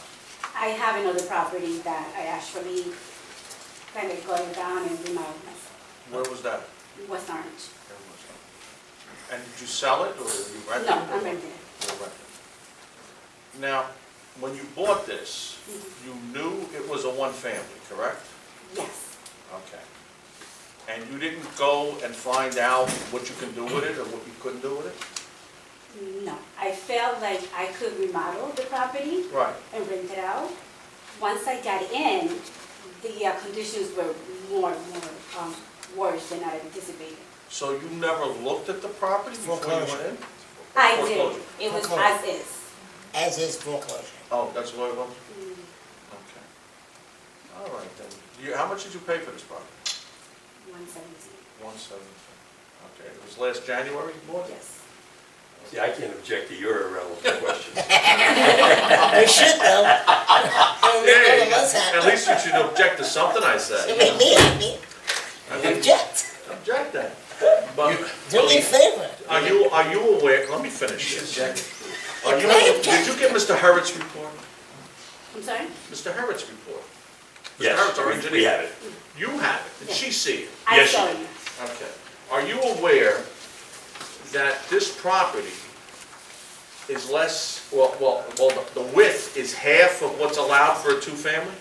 Yes. Half. Are you also aware that it's less than half of the whole area that's allowed for a two-family? Yes. That this don't even meet the minimum requirements for a one-family in Belleville? Well, I believe his grandfather in. Well, I'm not talking about the existing Well, building, I'm that's a talking about bad- what you're looking to build. That's not a good word, grandfather. Is it now, Mr. Gassion? Pre-existing non-conforming use. And also, you're looking to, now this I'm confused with Mr. Harris's report, he's got me confused here. When it comes to parking, it says 4 spaces required, 2 spaces in garage, 1 space in garage proposed. Oh, that you need 2 spaces in the Yes, garage, yes, okay, yes. now I understand that. Okay, and the parking is within 5 feet of a property line. All right. Now, Well, I have a question for Mr. Harris while I'm... go ahead, we might as well get on them while we're getting on. If they knocked it down, could they build a one-family back without a variance? I think there still might be, I think there still will be variance. So it doesn't even, as it is right now, qualify for a one-family? Could not rebuild it, in my opinion, I without a agree. variance unless you retain approximately 50% of the structure in Right. place. Okay. Or walls, whatever the interpretation of Mr. What Di I'm Lorenzo would driving be. at is that it doesn't even fit the present-day criteria for one family, but we're not even looking at that. we're looking at a two-family. I agree, but I want to ask Mr. Di Lorenzo something. And I believe I'm 100% right on this, but I want Mr. Di Lorenzo to tell me he's here. I want to make sure he's not here, so I can't even ask him the question. I believe this comes under an ordinance that was passed, that if the property got demolished by somehow, by we'll say, a fire, you could rebuild the one family without coming before us, as long as you come within the requirements of that ordinance. Correct. There he is. Now I can ask him. Frankie, Yes. there's an ordinance, I believe, considering undersized lots 25 by 100. Yes. If a building was to burn down, you could rebuild the same one family as long as it comes within the requirements of that ordinance, the bulk requirements I'm talking about. Well, that's for, yeah, if there was a house on it, yes, he could build that 25 by 100 lot, they're allowed to build. Like that, but I'm Right. just telling you, but listen, what is being requested here. Oh, yes. It's not, I want to burn my house down.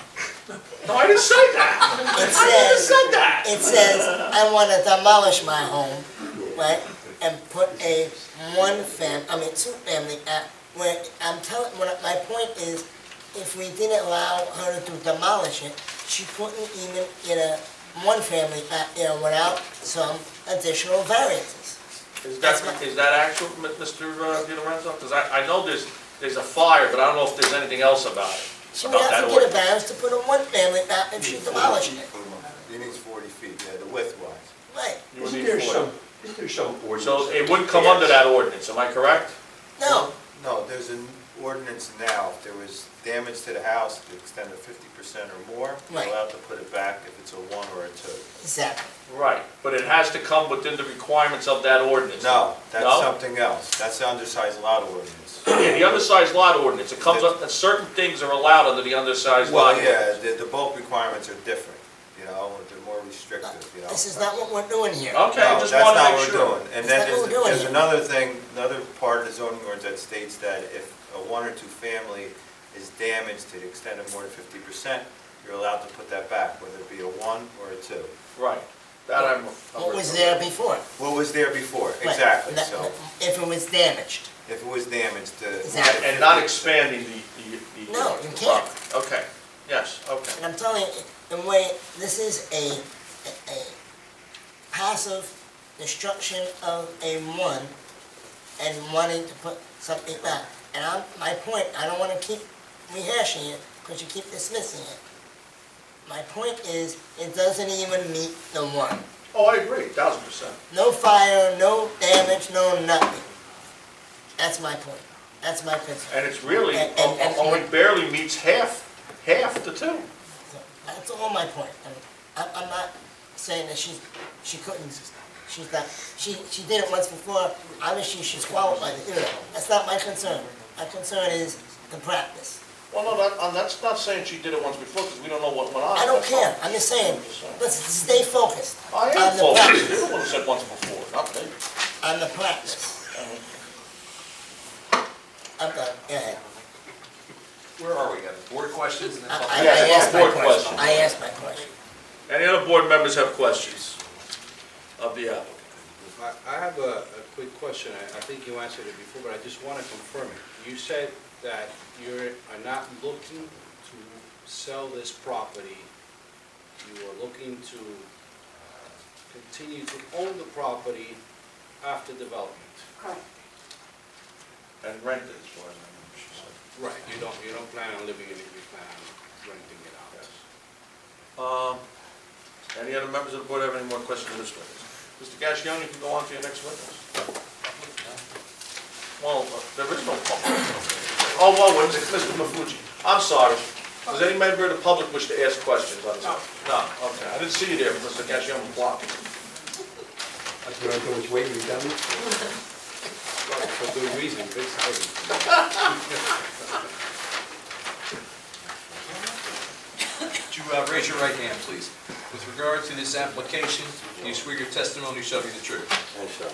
Could you state your name and spell your last name, please? My name is Jungun Cha, Jungkcha. Keun. That's my first name. Cha is my last. Thank you. J for short. Okay. What's your business address? 346 Colfax Road in Wayne, New Jersey. And your occupation? I'm an architect. And how long practicing in the field of architecture? I was licensed in New Jersey in 1984. From what school did you graduate and what degree did you obtain? I attended Rensselaer Polytechnic Institute, Troy, New York, and I had a building science degree in 1976, and I had a Bachelor of Architecture in 1977. And you're a licensed architect in the state of New Jersey? Yes, I am. Member of any societies, professional groups connected with your work? I belong to a LEED AP, U.S. Green Building Council. Have you testified previously before zoning boards and planning boards? Yes, I have. And were you accepted as an expert on each and every occasion? Yes, I have. Mr. Chairman, I submit that Mr. Cha is qualified as an expert in the field of architecture. Without exception. Mr. Cha, would you describe the existing site? Not the existing building, the existing site. This existing site is roughly 25 by 100, and it's a irregular shape. It's almost a parallelogram, and it's relatively a flat piece of property, except it does slope towards the back. And would you describe the existing structure on the site? there is an existing house. From the front, it looks like pretty intact, but if you walk towards the back, and there's opening, and there are wood that is, it could be termites, but I see that bunch of little holes there. So it's been eating away by those insects, and it's been doing that for a long time. The owner applicant testified that it was in such a condition that it would be difficult to rehabilitate it. Is that correct? And if so, why would you reach that conclusion? I believe so, because just by looking at there's a big opening in the back, so the weathering also has affected the building. And as I just mentioned before, when you see little holes on the actual pieces of studs and posts, then you know that there are bugs that's been eating away at this wooden structure. And would it be fair to say that it would be difficult to rehabilitate this, or is that not correct? I would believe so, that you would. I don't really know the extent of it. However, by the looks of it, yes, I would think that it would be better to be rebuilt. And is your client looking to demolish this structure? Yes. And what is it she's looking to erect on the site? She's planning to erect a 2.5-story, or 3-story, a two-family home. One family each floor.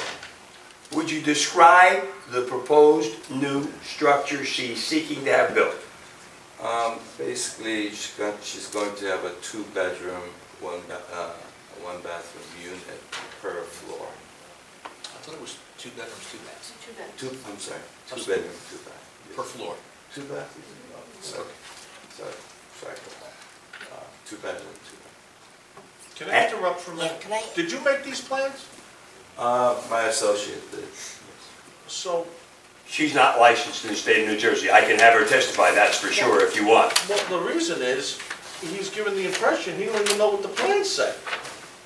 Well, I think he reviewed the plans, but Well, he then didn't he draw the should know, plans. when we ask the question, he should know the answer.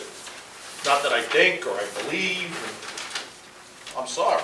Well, go ahead. No, it's okay for someone else to work off another person's plans. Yeah, it's done all the time. Yeah. If I can As ask, long as she has been working under my supervision, Yeah. then the law allows that.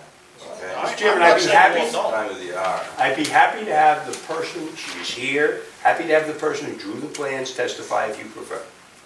No, It's okay with me unless somebody else wants it. I don't have a problem. You have no problem. Okay.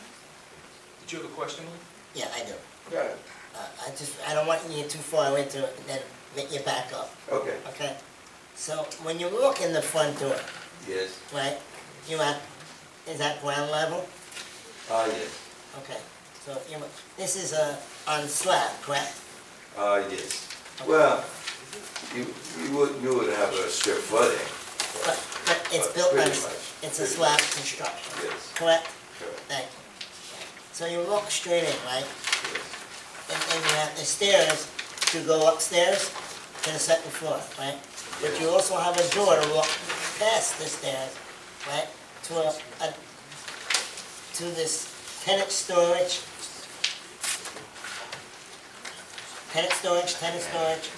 owner storage, laundry room, and another bathroom. Actually, the tenants, to access their unit, it would just go upstairs, going through the... No, I'm asking, stairs. I have a reason why I'm asking this. So when you come in the front door, right, you walk up the same stairway, right, to go to each floor from this particular door, correct? So you just stop at different levels, correct? So my concern, and I'm always very upfront about this, that looks like a basement apartment to me. That's what our concern is. I see. You know, so, we have way too many illegal apartments. To me, that's a potential illegal apartment. That's my concern. Usually, when you have a basement for a family home, then at least you have basement, which is a large area for a lot of storage. Where if you're having a unit on one level, you don't really have much storage. So basically, the first level was Right, what but was... again, my eye has seen a lot of these buildings, to me, that's a one-bedroom studio apartment with a bathroom in it. That's what it is to me.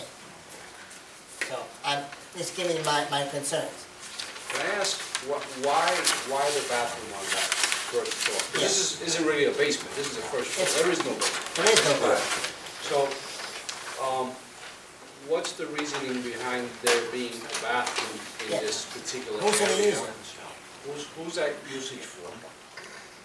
Well, I guess either of those unit, upstairs unit, if they have to use a bathroom. Whose electric is it? Sorry? Which floor's electric is it? Which floor electric is it? That would be a common one. Common. A landlord's meter, right? Okay.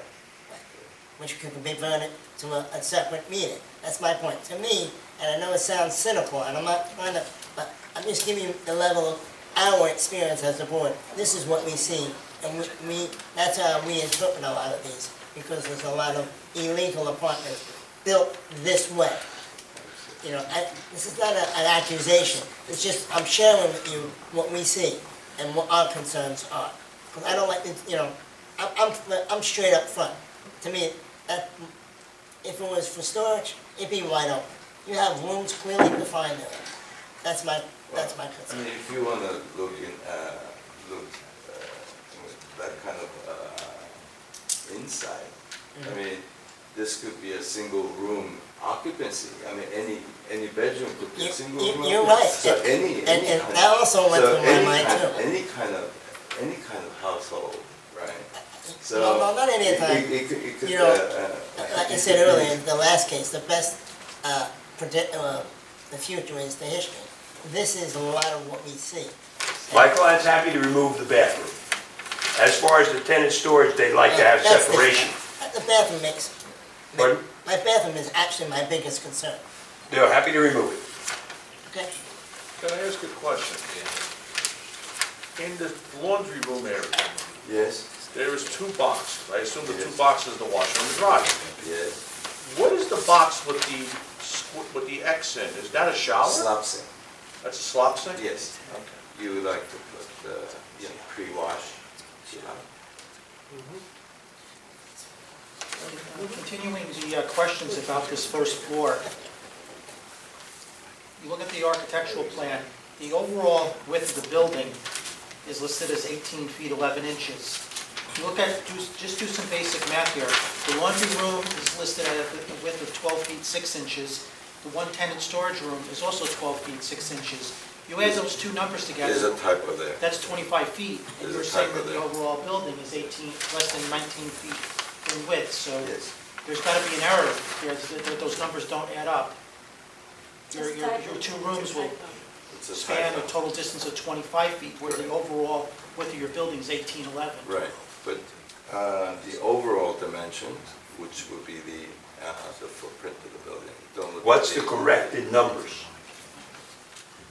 What should be, is the laundry room narrower than is listed on the site plan? Yeah.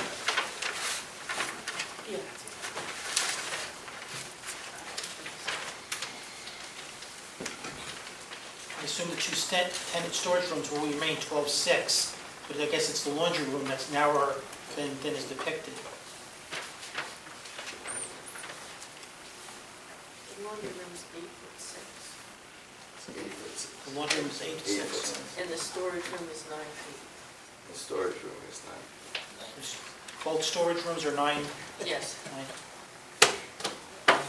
I also have a question about the... Just let us amend the application. Would you go on record, loud and clear, please, as to what the dimensions are supposed to be? 8'6" and 9 feet. The laundry room is 8'6", and the storage is 9 feet. 9 by 9, 8 by, is that 9 by 9? What? Most rooms have two dimensions. 12 feet. 9 12? by 12. 8 by 12. 8 by 12. 9 by 9 by 14. 9 by 14 and And 8.5 by 14. 8.5 by 14. 8.5. I also have a question about the usability of the garage. That, on our plans, the garage width is listed as 11 feet wide by 20 feet deep. And according to Mr. Harret's report, that garage is going to accommodate two No. cars. No. Just one car. Just one car, all right. Yes. It's parking two, Well, it needs two two spaces, spaces. variance. Two spaces in garage. in the garage. One car He in needs the two spaces garage. in the and garage. One two- space in the garage. And there's He only has two one space cars in in the the garage. driveway. So really, you only have enough parking for one unit? We're short of one parking for 2 units, yes. Well, not one parking, two parking, one in the garage and one outside. 2 outside. 2 outside. He So has a there's total 3. of 3 spaces. Yeah, He needs that's a total of Total. Tandem, right? She's gonna have 3 parking, Not this 3 one. spaces outside, 2 spaces No. outside? Yeah. That's what In she the said. driveway. I'm not listening to him, I'm listening to her. She's not under oath. Go through.